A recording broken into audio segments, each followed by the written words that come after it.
Whoa.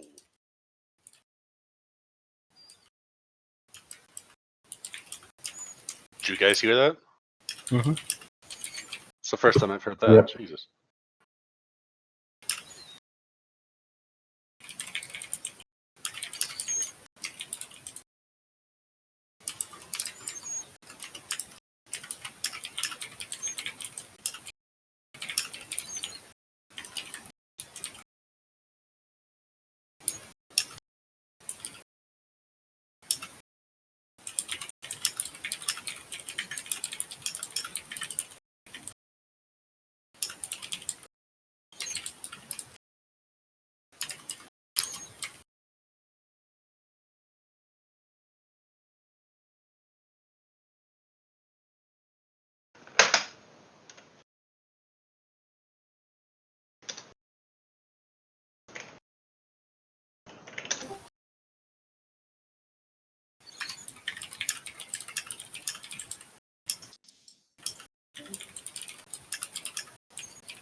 All right. Just yell at me when you when you see him in here.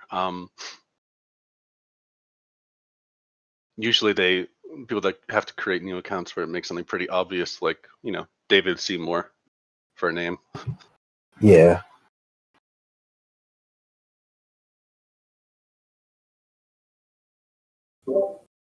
I hope Rotan gets to ask a question and be like, I'm from New Zealand. You're from New Zealand.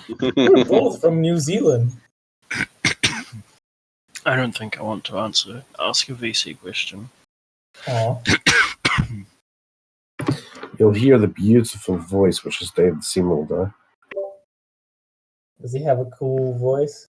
He actually does have an interesting voice. Neat. Does he have a New Zealand Yeah. accent? New Zealand accent, yeah. To me, honestly, it sounded pretty Australian. I don't want to offend you guys. How dare you? That's a goddamn spit in the mouth. How dare you? I can't believe you've done this.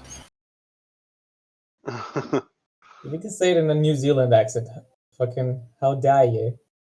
How dare you?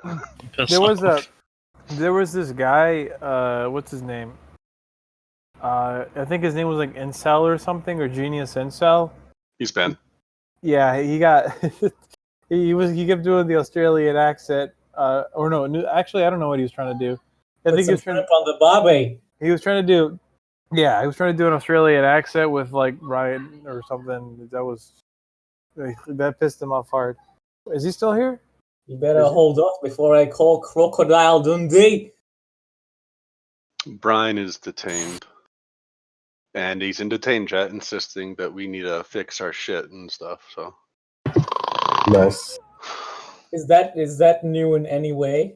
Okay. Well, I mean, the way he's doing it, it's a little bit creative. Insisted, I suppose. So insistently creative. Well, that too. It's really counterproductive. He's like saying, it's like, hey, don't break the rules. Stop interrupting people. It's like, hey, man. It's like, yo, stop fucking talking. So basically, you're saying he's contradictory. I mean, I'm not really... Yeah, he's kind of a hypocrite when it comes to the rules. He cares a lot about other people breaking them, but he does it all the time. Like someone will break the rules by insulting, and he'll report it breaking 5 rules as he reports it. Like It's super disingenuous. Gotta follow the law. Yeah, like when he reports it, it's really disingenuous sometimes because then he'll like take them out of context. He'll say certain things a certain way. He'll say, "Yo, you know what? I don't like what's going on here." It's like, "Yo, did you block him?" Nope. Oh, okay. Well, then what do you want me to say? This is so adorable. We got a ping partner that's basically just a chess server. Aw.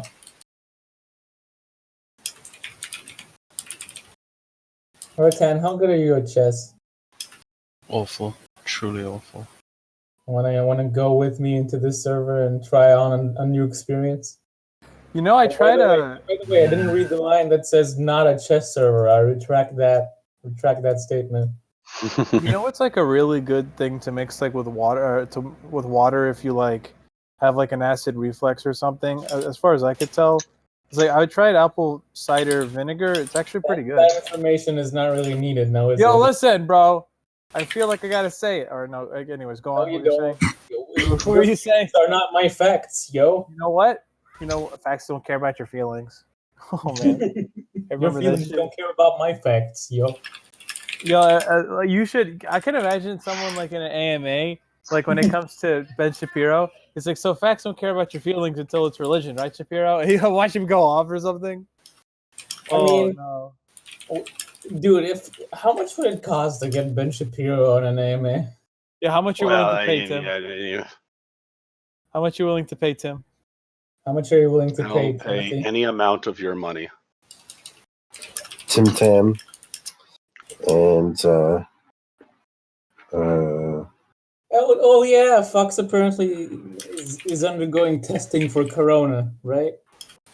nah, don't worry, the guy tested negative. Oh, cool. So you're not gonna die. You're just gonna die. But different disease. You failed your test.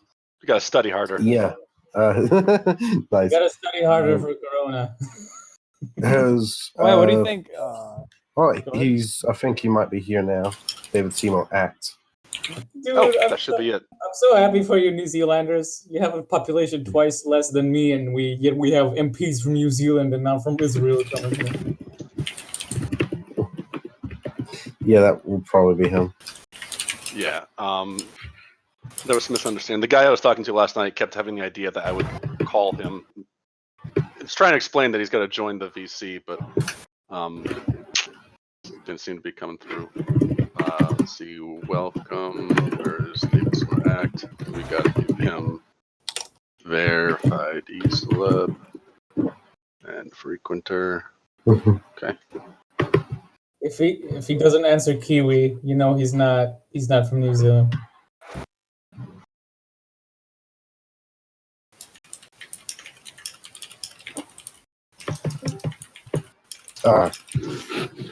Welcome. Hey, David.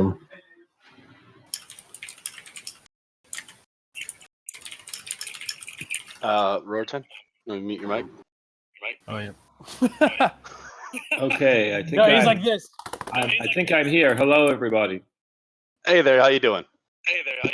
Good. So, thank you for having me. Thank you for inviting me. What is this? It appeared in my calendar as something I had to do, and I didn't know why. We call it an AMA. You've got a bit of hot mic. I can hear myself coming out of your microphone. Right. Yep.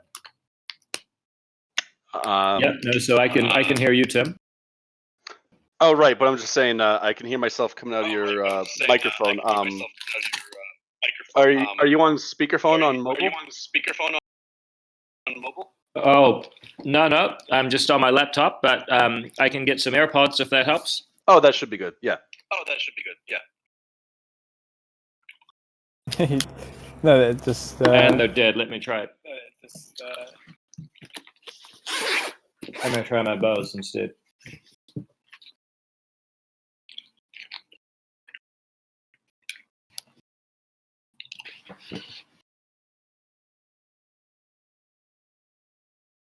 Okay, so.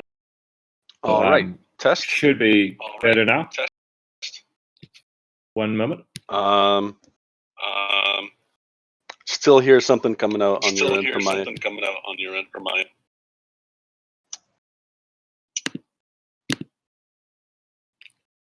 Yeah, I don't know what the story with that is. It said it's connected and it's not. Oh.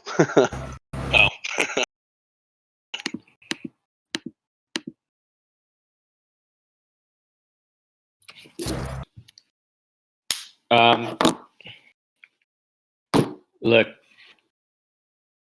I'm not sure what to do about that. I mean, I never normally have problems like this, so. That's no worries, man. Let's see. So- Do you have a smartphone? Yeah, of course.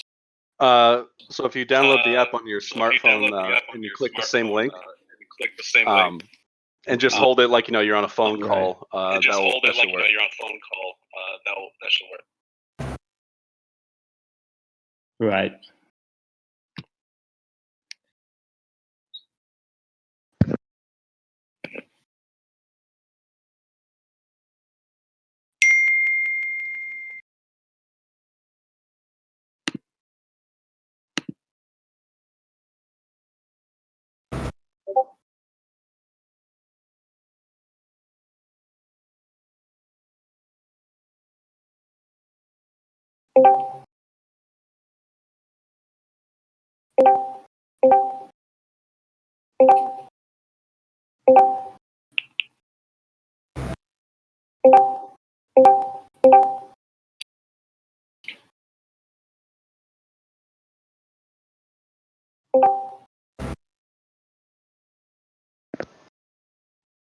All right, guys, it'll be just a minute. We're just getting some technical issues worked out.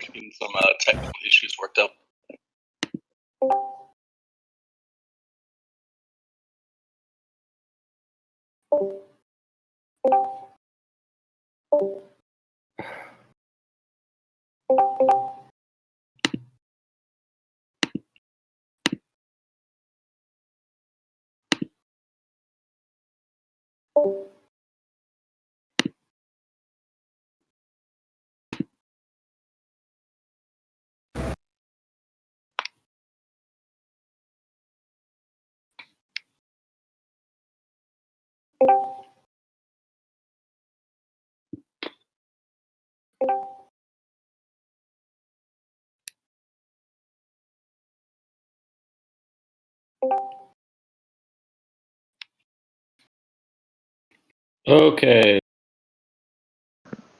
All right, so you're on mobile now? All right, so I've got the Discord app on my phone and it's connected to my headphones. So if there's any feedback issues. Oh. You there? Can you hear me? All right, so how does this work? Who are you guys? Why am I doing this?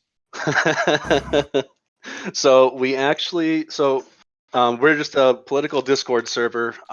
We have people on often, mostly political YouTubers and Yep. academics, and just ask them questions. People have posted your website and a couple interviews that you've had, so people have put together some questions. Cool. Our mods kind of filter them and make sure that we've got decent questions, so we don't have trolls coming in. And Cool. yeah, we've actually got a handful. I mean, this is a international audience, but we do have a handful of New Zealanders in here that asked Right. if Cool. we'd get Cool. you on. So Okay, great. Okay, so and how do I? So are you gonna? Is this like an interview with you where you're gonna ask me the questions, or? yeah. So I mean, you've Okay. written the questions. I'll just pose them to you, and we'll just go from there. Fantastic. Well, look, apologies, everybody. It's taken a while to get this set up because I had to take a phone call before it started. And normally, like, a few things work. But as it turns out, my MacBook is giving feedback of sound, which doesn't normally happen. My AirPods have a dead battery, which doesn't normally happen. And my Bose headphones won't connect to my MacBook, which doesn't normally happen. So I hate to sound like somebody who's completely incompetent, but sometimes you get three things in a row go wrong, and it's very hard to connect. But I'm glad we're here now. No worries. So, for anyone that's not familiar, David is the leader of the ACT Party in New Zealand. I have, looked into it, and people have described it as basically the Libertarian Party in New Zealand. Is that accurate? Yeah, I think that's very accurate. We are a party that typically takes small government positions on economic policy. So we favor lower taxes, flatter taxes. We favor restraint on government regulation. We favor minimal government ownership. We don't think the government should be owning businesses. The government owns a railway. It's a disaster, much as the same as Amtrak in the United States. The government owns a post office, which is probably slightly less of a disaster than the U.S. post office, but not by much. So we're opposed to state ownership, and we're in favor of choice and competitive delivery when government does get involved in service delivery. So if we accept that there's a reasonable argument for government to fund education, and I think there is, then we still want competitive delivery. So ACT has been responsible for charter schools. On the other hand, when it comes to social freedoms, personal freedoms, ACT has been at the forefront. We, as a sole member of Parliament, I have taken euthanasia legislation through our Parliament and got it done. So New Zealand is subject to a referendum to confirm that legislation. Are going to have choice over who owns their life if they're suffering at the end of it. We're in favor of a woman's right to choose on abortion, not because we like murdering babies, as some people like to go on about. It's simply a question of what is the role of the state, and I can't find any evidence that the state can be effective in reducing harm through prohibitions of abortion. Quite the opposite, in fact. So when it comes to those issues of your personal property, your body and your minds and your thoughts, we're big advocates of free speech too, then we're on the freedom side. All right. So one of the big things that I've seen your party has gotten a lot of attention on is gun rights. I'm pretty sure here it was Christchurch recently where the incident happened, and there was some gun legislation in response to that. And you've taken a position against that, as I understand. Is that correct? Yeah, I think that's right, but it's also worth noting that the New Zealand context around firearms is very different from the debate you have in the US. For one thing, we don't generally have the amount of big violent episodes that you have in the United States. I had an anecdote about an associate whose American partner arrived in New Zealand the day of the March 15 tragedy. And of course, New Zealand was just completely stopped. It was absolutely shocking. I personally was on lockdown in a building nearby in the same city. And this American, new arrival to New Zealand was like, what's the problem? Why are you guys also caught up about this? And I guess that really shows the difference. In New Zealand, it's a huge event. Someone going into a building and shooting a bunch of people is like, it really is stopped to the nation for weeks. And this Sunday will be the first anniversary, and it will be a major event, although, of course, coronavirus is overshadowing a lot of things. So that's the first thing. It's different in the size of it. Second of all, New Zealand has a very high rate of firearm ownership, but we don't have the historic association such as the Second Amendment that you have in the United States. So it is a slightly different debate. So I wouldn't describe myself as having been pro gun rights.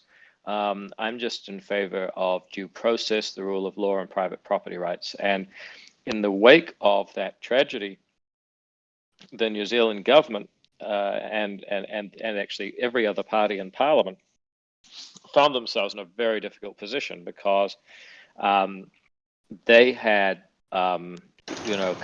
they had come along after years and years of really neglecting the area of gun regulations and licensing and of licensed firearm owners, to the point where a guy could get off a plane from another country, get a gun license, buy quite high-powered semi-automatic rifles, thousands of rounds of ammunition.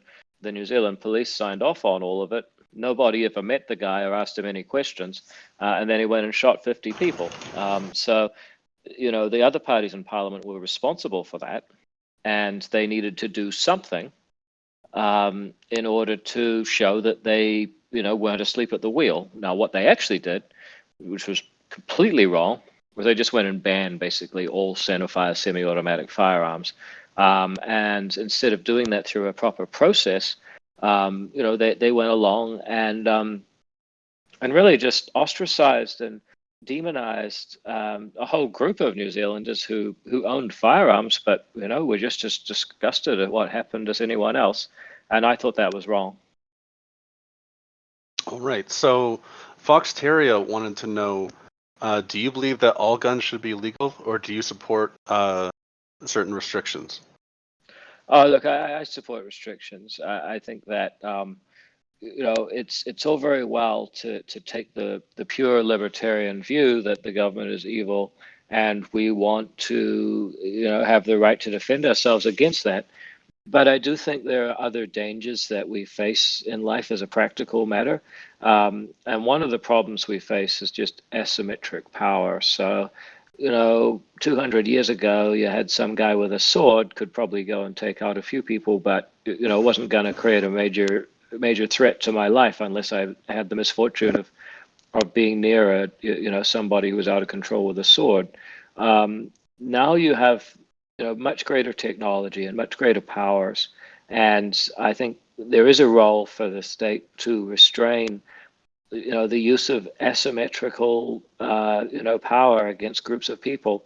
And, we do need to think hard about how we prevent people from violating our rights using, technologies that give one person who's really not quite right in their mind from taking a lot away from a lot of other people. And so, you get the prospect of people having automatic weapons. Well, you only need one person with an automatic weapon to kill a lot of people, and that's very scary.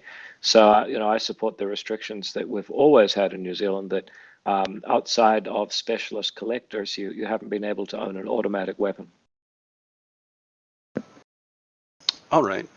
Moonly wants to know, did you get the AirPod Pros or the regular AirPod?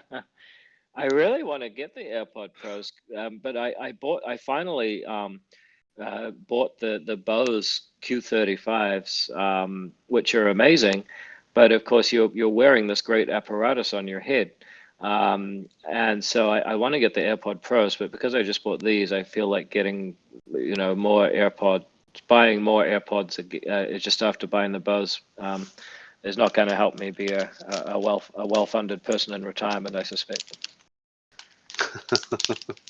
So another Kiwi here, Rortan, wants to know, what do you see as the best pathway for smaller parties or movements like libertarianism to spread their message into mainstream thought? Look, I think libertarianism is kind of at a low ebb generally, and I say that as someone who is very much part of the movement. I mean, when I was 23, I moved to another country to work for a free market think tank, and I spent the last 6 years of my life campaigning to get into and stay in Parliament as a libertarian, something that almost no one else in the world's done. But I also think that we need to have new and interesting things to say about the problems that people currently face. So if you look at the 70s, when stagflation came along,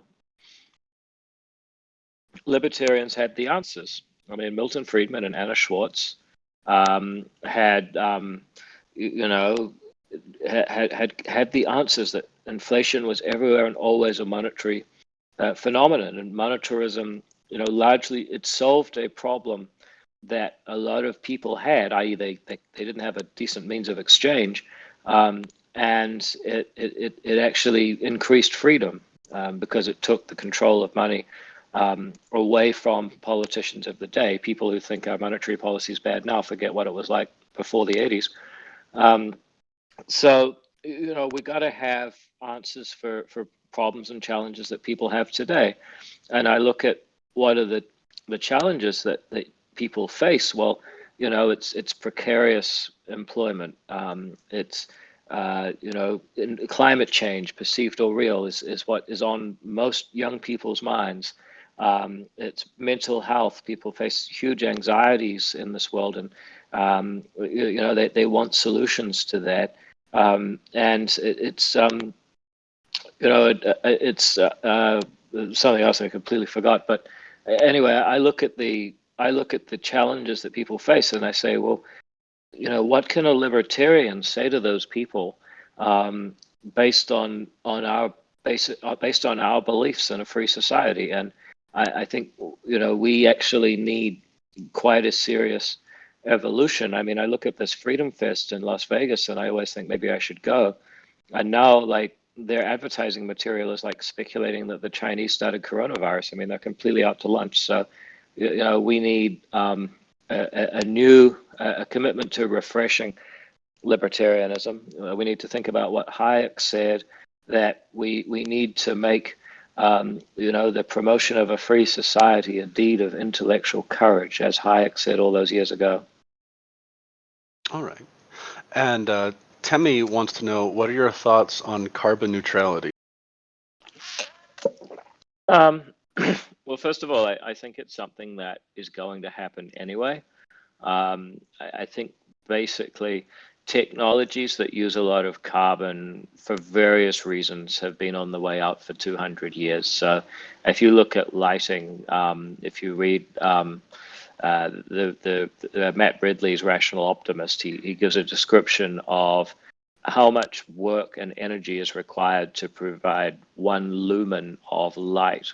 And he sort of starts off with 300 years ago, you had to build a bonfire if you wanted to read a book at night. And now, the LED on your phone uses almost no energy whatsoever, but it provides the most beautiful bright light that you can do lots of things with. I mean, you practically do surgery under the light on an iPhone these days.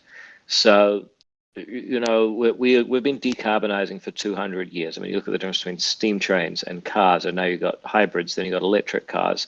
In almost every way, we are heading towards carbon neutrality. The only real question is how much the government's going to fuck things up in the meantime. I mean, you know what government's like, probably quite a lot, but I think it's something that's going to happen no matter what. All right. And Mike Escape wants to know, would you rather fight a lion or a cheetah? I don't want to fight a cheetah because I really admire them. They're such elegant animals. But it would definitely give me a better chance of survival. I think you could fight a cheetah, whereas a lion, I mean, would just fuck you up beyond, in seconds. Mm-hmm. So, Fox has a question about coronavirus. Fox, are you there? Yep. So, kia ora, David. Do you think the coronavirus is eroding civil liberties unnecessarily? Look, I can only talk about in New Zealand. Right now in New Zealand, it's not really doing anything. I mean, the only thing you've lost as far as government's concerned is the ability for non-New Zealand citizens to travel here from Iran or China, and the need for people who travel from Italy or I think Korea to self-isolate for 14 days. And that's not being enforced in any particularly draconian way. So no, I don't think so. I think that may come. There's going to be really difficult trade-offs between what is civil liberty and what is just a prudent and pragmatic way of dealing with the fact that a lot of people are going to die from this thing. If you look at any of the the numbers out there, it looks pretty bad. All right, thank you. All right, and Samuel Star Charger asks, out of all the 2020 U.S. presidential candidates, that have a chance, Trump, Sanders, and Biden, who do you favor the most and who do you dislike the most? Christ, I can't work it out. I mean, you guys put a man on the moon, but you can't seem to put one in the White House. You got 320 million people to pick from, the best universities in the world, and all these great achievements. But man, the people you got to choose your presidents from, terrible. I don't even know. I mean, I'll give you some pluses and minuses on each. Sanders is insane, and the damage he would do to the U.S. economy is just unbelievable. Trump is terrible. I mean, he's terrible on a public policy point of view. The guy's been running $1 trillion deficit at the top of an economic cycle.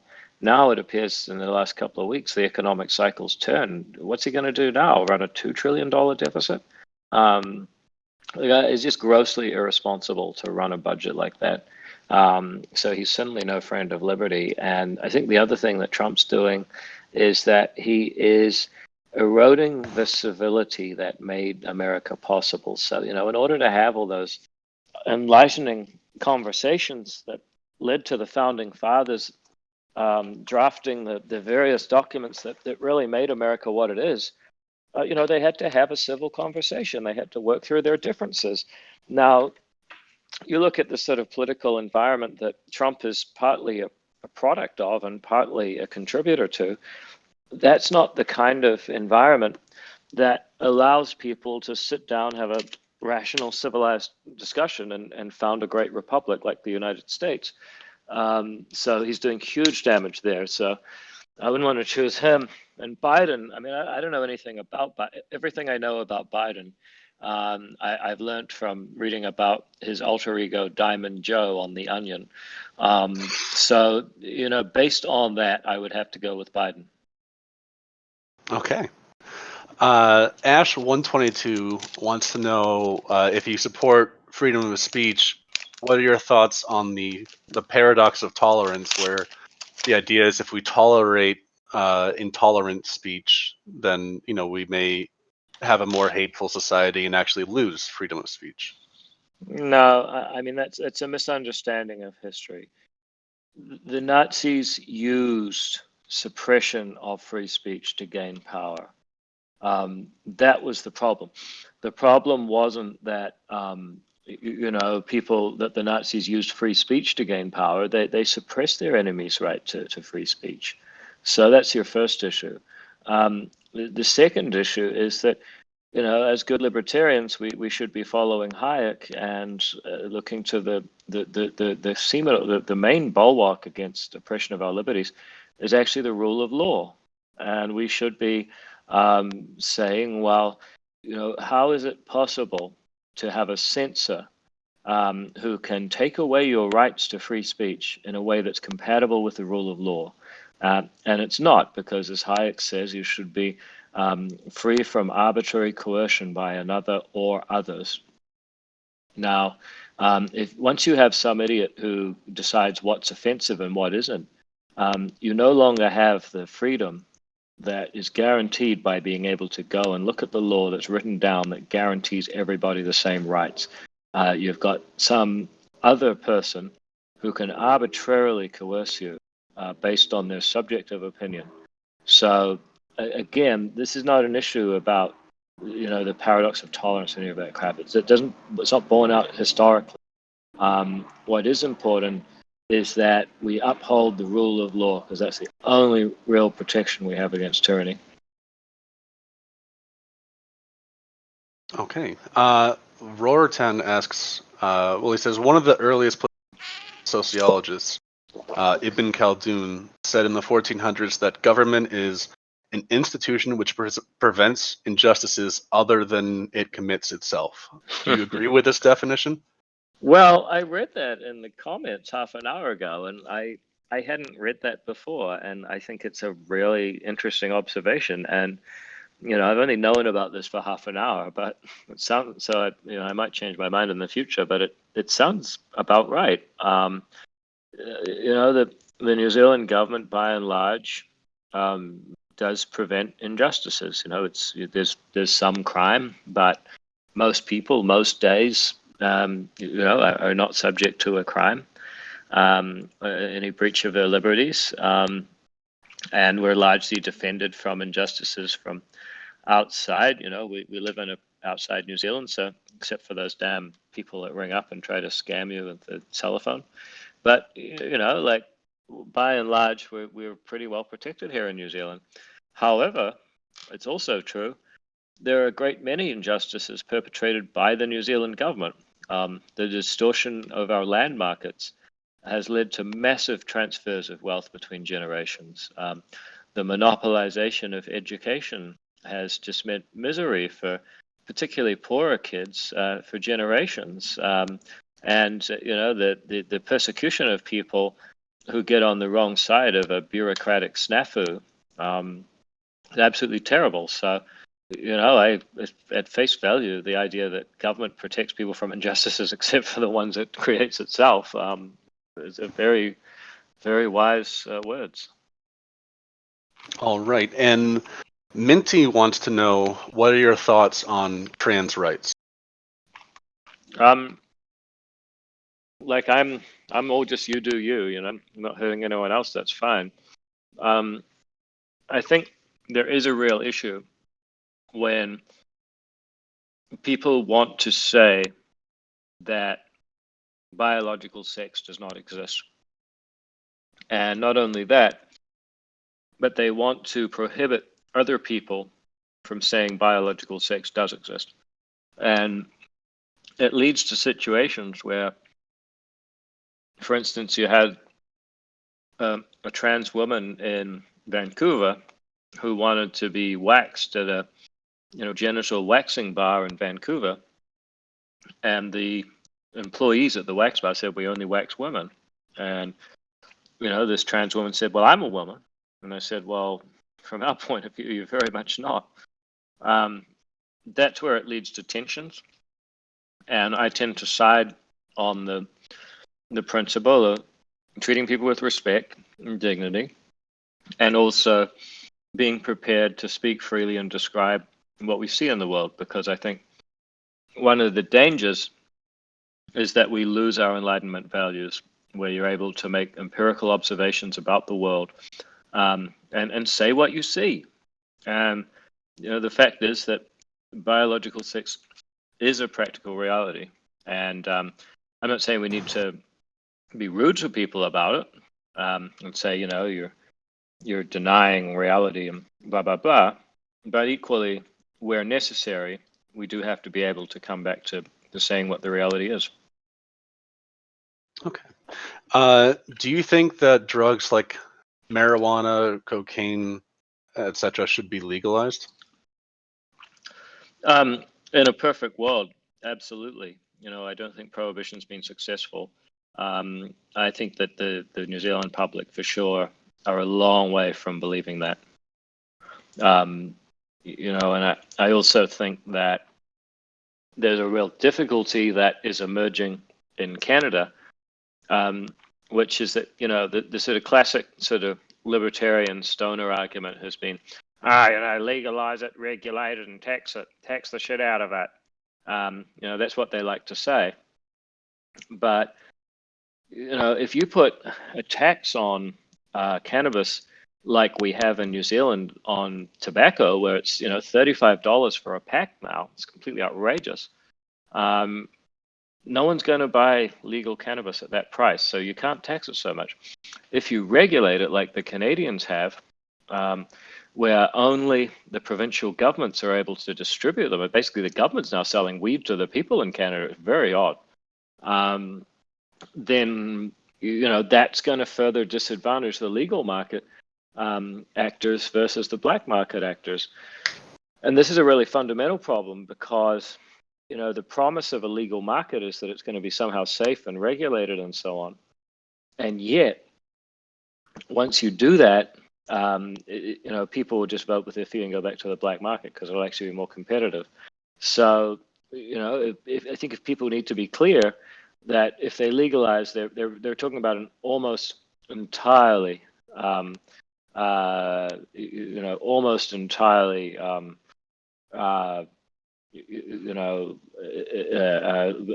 free market. There's this whole we're going to regulate tax and etc. That doesn't work. All right. Bayok asks, are we slowly losing our freedom to our government? No, I don't think so. I think that we're winning in some areas and losing in others. So you look at even just in my relatively short lifetime, for people who are gay, things have got vastly better. When I was at high school 15, 20 years ago, it wasn't really thinkable that people would come out at my all-boys high school. 2 years ago, my same school had an openly gay head prefect. So, that's massive progress in one area of human liberty. I think if you look at our access to information, 50 years ago, the state licensed radio stations, and there were very few in New Zealand, at least only 1 or 2 TV stations. And then there were the newspapers, which had no competition from the others, so they were hopeless. And our access to information is just almost completely beyond the control of the state now. The interesting thing is whether it's beyond the control of the Chinese state. And I don't know if they're going to win that battle in the long term or not. So those are areas with civil liberties are generally getting better. Euthanasia, I mean, people have ownership of their body. They're not being controlled by the state to that extent. Abortion rights around the world are expanding. So there's a lot of good things happening. At the same time, I think that there's a problem where in some countries you are starting to see an erosion of democratic rights and civil liberties. For the first time in almost a century, it's been going down in recent decades. Look at freedom houses, scores of liberty going down, and that's really bad. So, look, for the most part, it's good, but I guess the price of freedom is eternal vigilance. Mm-hmm. So there was a question earlier, I think it was Fox. Are you a Republicanist or a monarchist? I don't really think about that very much. I'm way more focused on practical stuff like educational freedom and land use regulations that don't distort land markets. There's issues like that I'm far more focused on than constitutional stuff. Look, I think from New Zealand's point of view, the monarchy is a really good deal. I mean, the Queen flies down here every 4 years, waves at everybody, gets in the magazines, and then flies back to the UK and leaves us alone for 4 years, and maybe sends out a family member every now and then. The cost of that per New Zealander is literally a couple of dollars a year. That's pretty good. If you got to have a head of state, it's a great deal outsourcing it to the UK. On the other hand, I think if we were to start electing somebody as a head of state, they would have to be, they'd have to find a reason for people to vote for them. And if they have to do that, then they have to, do stuff for people. And that means wielding political power. And so if you look at the basic story of the US, Washington set up the presidency to be, basically a titular figure unless there was an external threat. And I think if Washington was to come back today and see what a large role Donald Trump plays in day-to-day politics, domestic politics, he'd be absolutely furious. But of course, it was kind of inevitable that if the president was going to be elected, they'd have to do something. And if they, as soon as they start doing something, if they're a politician, chances are it's going to be wielding power with other people's money. So I'm opposed to electing any more politicians. It's never worked well before. I don't know why I would think doing more of it's a good idea. And just as a side note, I think the founding fathers of the U.S. did understand this problem because, of course, the president is not supposed to be directly elected, but it's kind of ended up like that anyway. Mm-hmm. And so, related to this, what are your thoughts on the institution of the Commonwealth? Look, it's a nice thing. I mean, I went along to a speech by the Commonwealth head guy because it was Commonwealth Day last weekend, and I think the Commonwealth is largely a force for good in the world.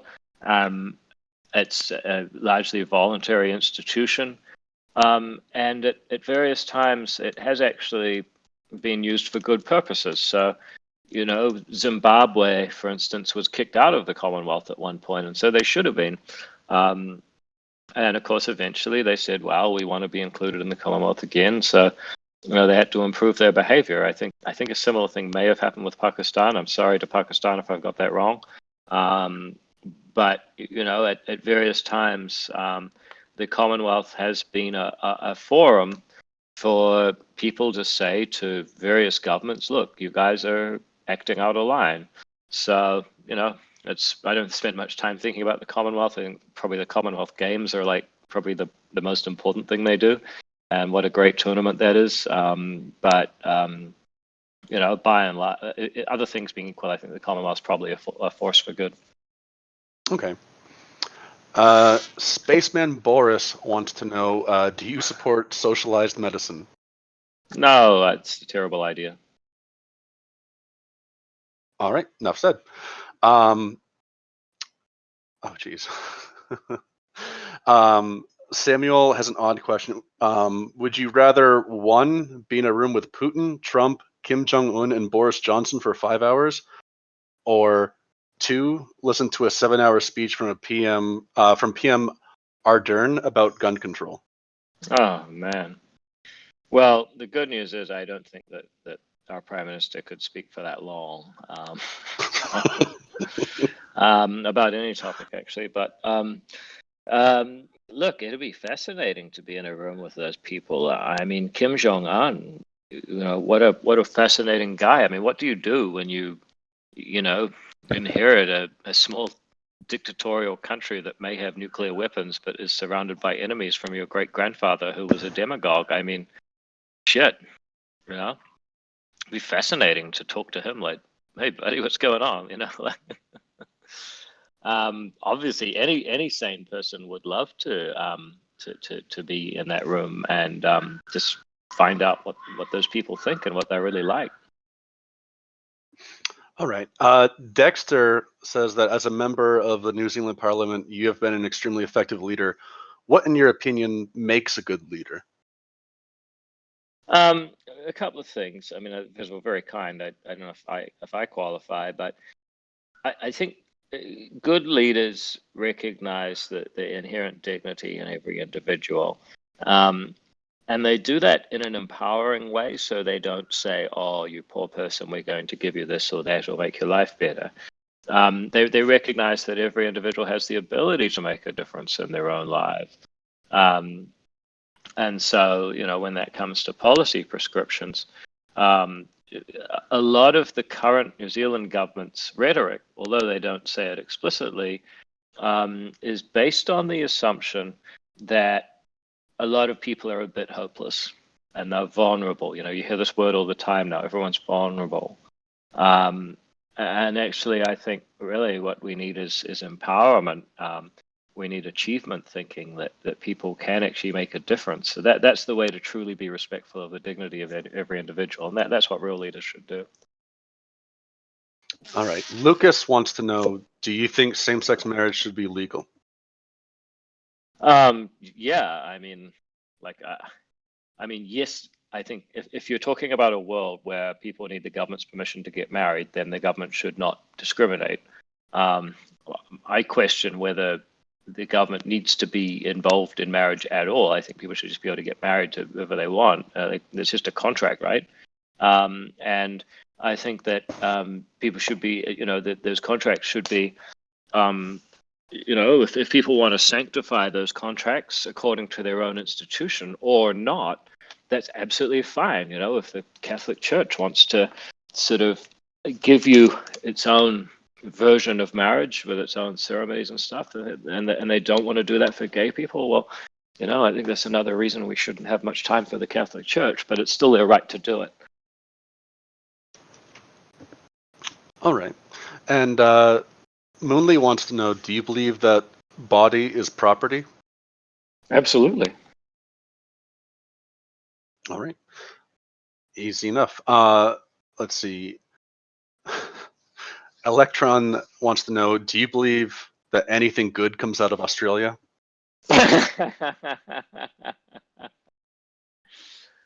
Yeah, look, Australia we love to make fun of them because they're inbred and they do terrible things to ovine animals or sheep, and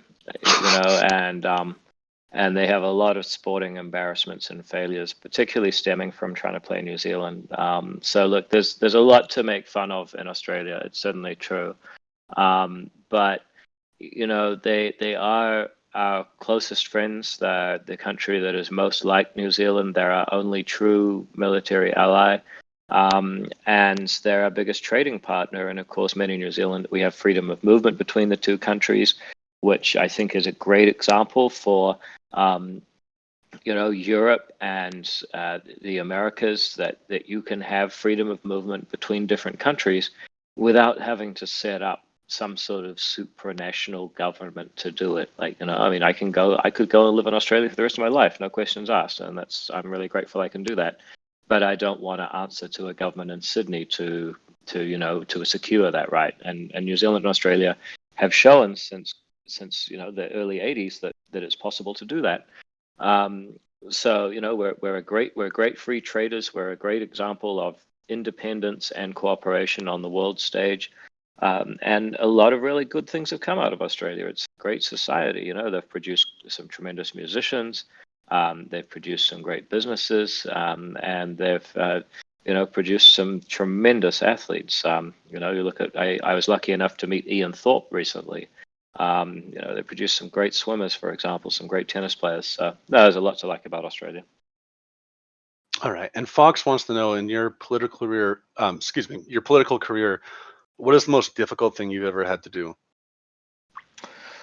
Oh, geez. That's a really good question.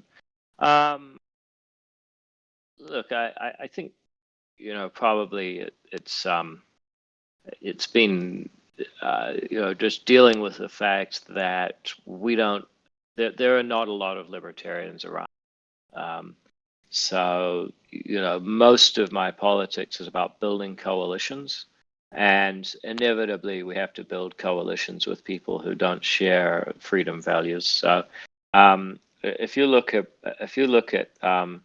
the situation that's emerged this week, so I got some changes through to remove so-called safe areas around abortion clinics. I think the idea that a minister could strike down freedom of expression, a right that is enshrined in our Bill of Rights, by executive order or order in council, would be outrageous. And so I worked with a coalition of some people who normally are my worst enemies in Parliament. The sort of whole God Squad, anti-abortion, anti-choice, anti-everything group of people. But of course, they supported it because they just hate everything to do with this law. And some of the more thoughtful liberals in Parliament. I managed to bring together a coalition that ultimately delivered a result that is good for freedom. But we're constantly trying to build coalitions with people who aren't necessarily libertarian to advance libertarian values, and that is a challenge. Okay. Where was this one? There was a good question I wanted to ask. Shoot, I'm sorry, I lost it. There's a great question there. Why do you think it's becoming increasingly popular among young people from BIOG? And look, I think we need to keep trying to answer the question of why is it that, and this is what I started off with at the beginning. Libertarianism needs to reinvent itself to show how freedom can address the challenges that the next generation face, and that's really the difficulty that the whole movement has right now. I mean, I'm a member of the Mont Pelerin Society. 9 members of Mont Pelerin have won the Nobel Prize. Problem is, those guys are all dead. So how does the organization reinvent itself the way that Popper and Hayek envisaged it? And I think it's simply that those people voting for Corbyn are sitting there saying, well, I got precarious employment opportunities. I'm worried about things like mental health. I'm worried about things like climate change. The property market is rigged against me.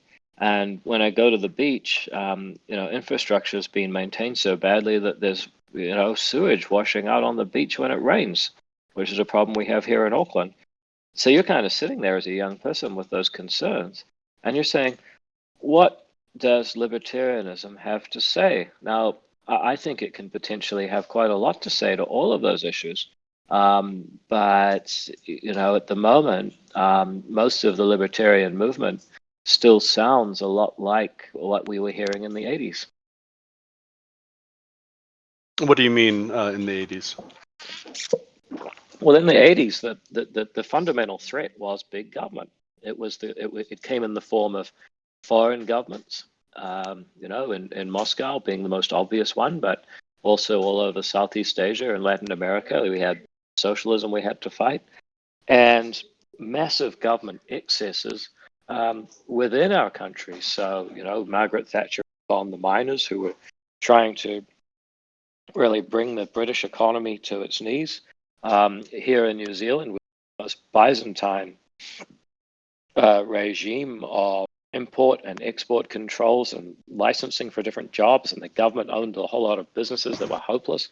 We had towns of 40,000 people with car assembly plants in New Zealand because the local politician had negotiated a license to manufacture those particular cars in their town. It was outrageous.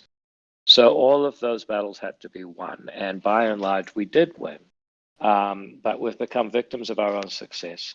And so the next generation of libertarians need to say, okay, those were the challenges that, by and large, the baby boomers faced when they were young. Excessive government, taking away opportunity for them, and also threatening them from abroad.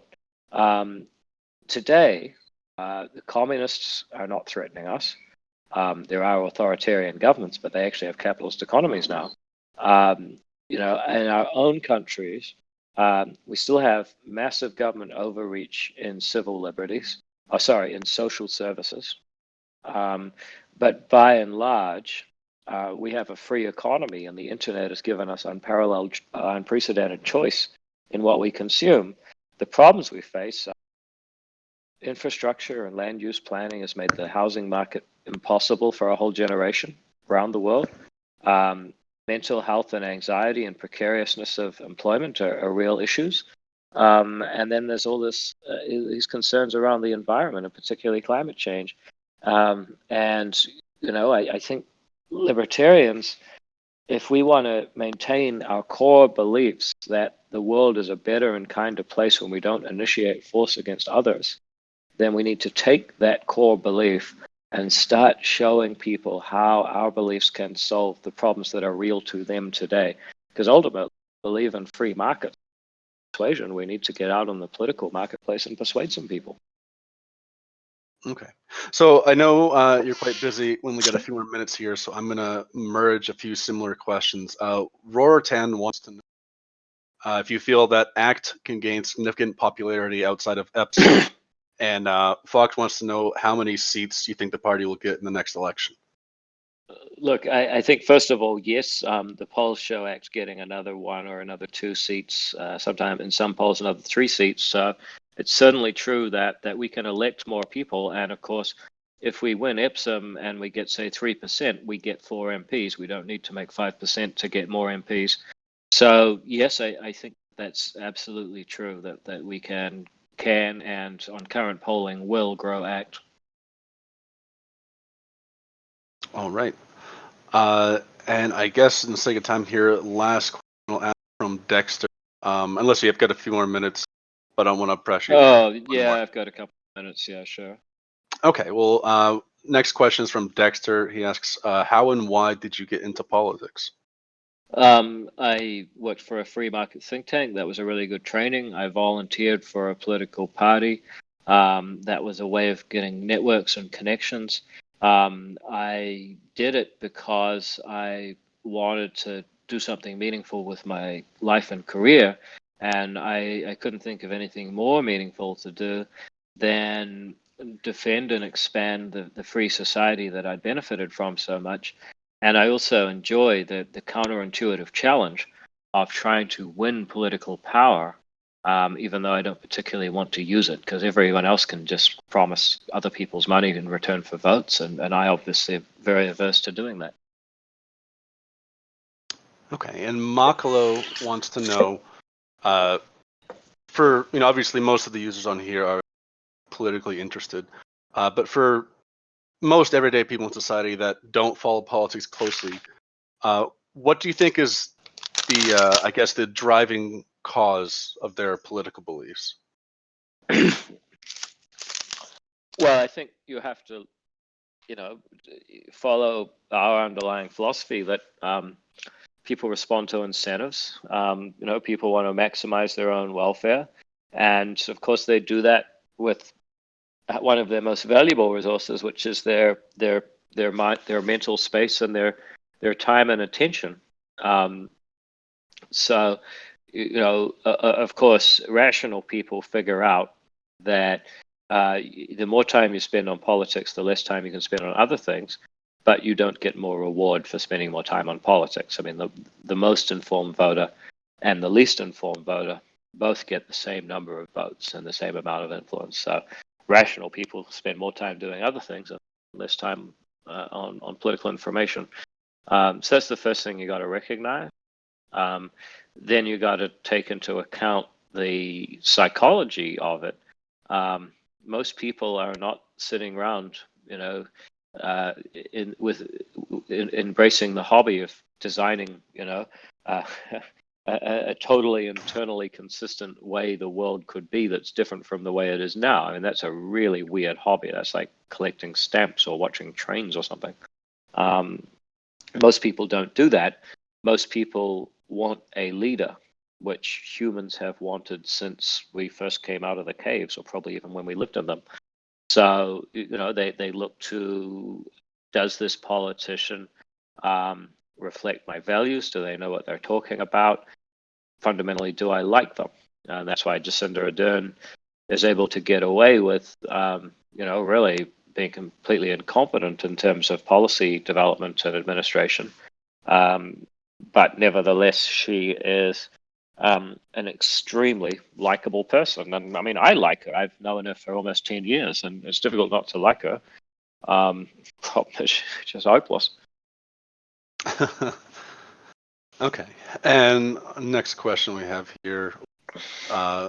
Yes, Ulster wants to know, what is your opinion on large-scale immigration?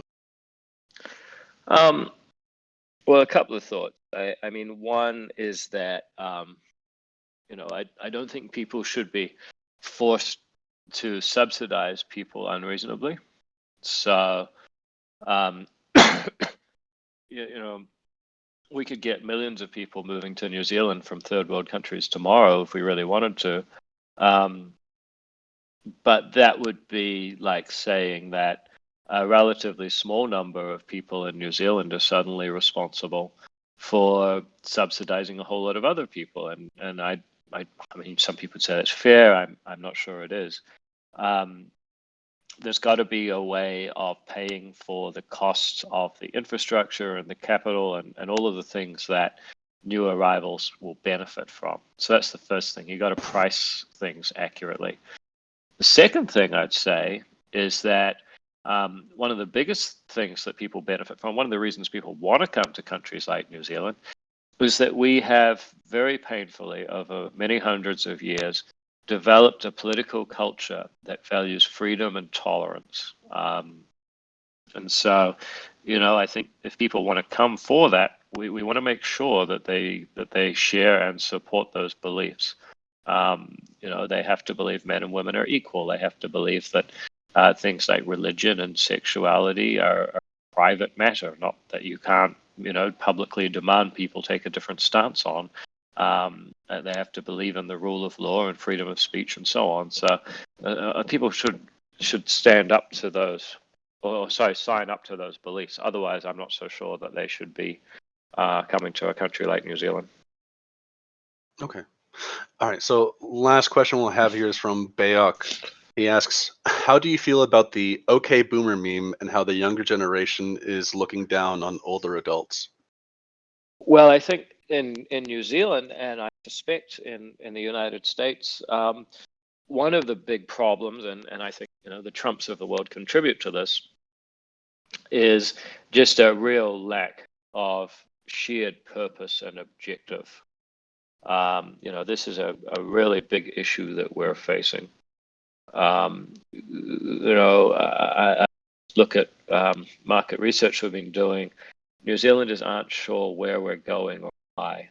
And instead of these divisive debates that, one generation screwed up the housing market, it's not fair on the other generation, and then the boomers say we're all lazy and it's all on. We need to go back to that spirit that the founding fathers had of being able to have civil conversations about how we generate a better world for future generations, and take it on as a problem-solving exercise. If we're prepared to do that, I think we can make it a much better world. Okay. All right. Well, thank you so much for coming on, David. We really appreciate it. Do you have any final thoughts you want to share with us before you head out? Oh, no, look, I apologize for being late and having some technical problems, but I'm glad we sorted it out. And I just say to people generally, a free society is worth fighting for. It's the only thing that's given people, truly safe and enjoyable, prosperous lives. And it's a worthwhile challenge because it's counterintuitive. It's one of the strangest things to go into the political contest, even though you don't actually seek political power for yourself. So it's a worthwhile and very challenging mission. And unfortunately, at the moment, it's at a low ebb. We're going to have to invent the freedom movement to address issues that people actually that actually concern real people today, and they're quite different from the ones that concern people in the 70s and 80s that most libertarians still seem to be focused on. All right. So we've linked in our announcements for the users the act.org.nz, thinking New Zealand, of course, my Reddit website. Is there anything else that people should go to if they want to learn more about the party or get involved? Oh, yeah. So act.nz is our party website, but you can also follow me on Facebook, David Seymour Act, LinkedIn, DB Seymour, Twitter, DB Seymour, although I never go on that because it's just a cesspit. Yeah, you can find us on pretty much every social media platform now. All right. Well, thanks again for coming on, David. We really appreciate it. Pleasure. Thanks for having me. All right, guys. So I'm going